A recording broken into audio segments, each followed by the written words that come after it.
Si kabayan teh ngusep belut sapo kue neger di balong hujan ngaririncik. Da biasana lamun hujan ngaririncik sok loba belutna eta balong teh.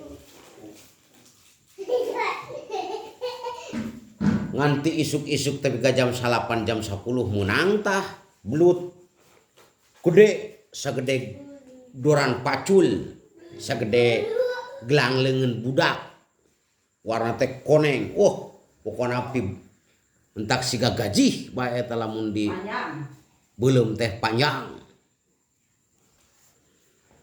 Aduh munang belut ieu euy ngan mikir si kabayan teh kumaha carana jeung kumaha ngasakanana can aya ide mikir keur balik teh ngan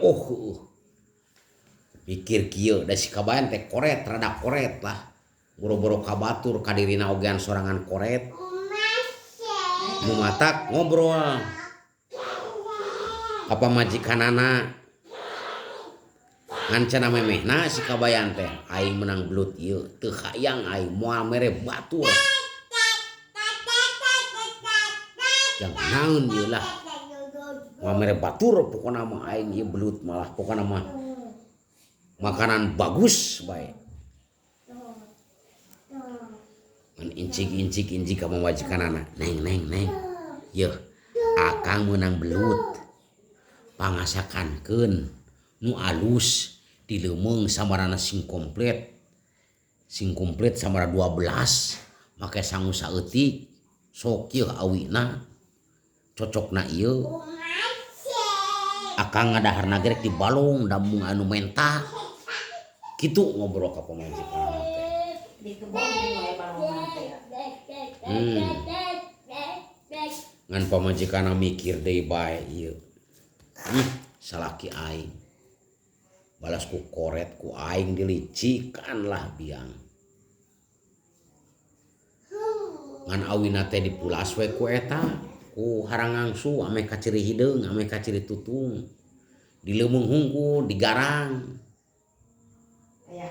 aya haneut si awina teh ya ku aing lah dua hiji-hiji yeuh Kang yeuh geus asak leumeng teh. Neng. Nuhun neng Masya Allah. Akang merek daharna ge di tengah balong. Mun anu menta sina mitoha. Sina eta tangga. Heujig lah. Sing raos bae. Kan incik ka tengah balong. Emang aya saung di balong. Pas dibuka si leumeng teh tutupna teh dibuka ngan si belut teh kornolo da kadeang teh mun culoto bae eta teh luncat kana balong ruah riwihna si kabayan ngan eta mah dikubek bae sa balong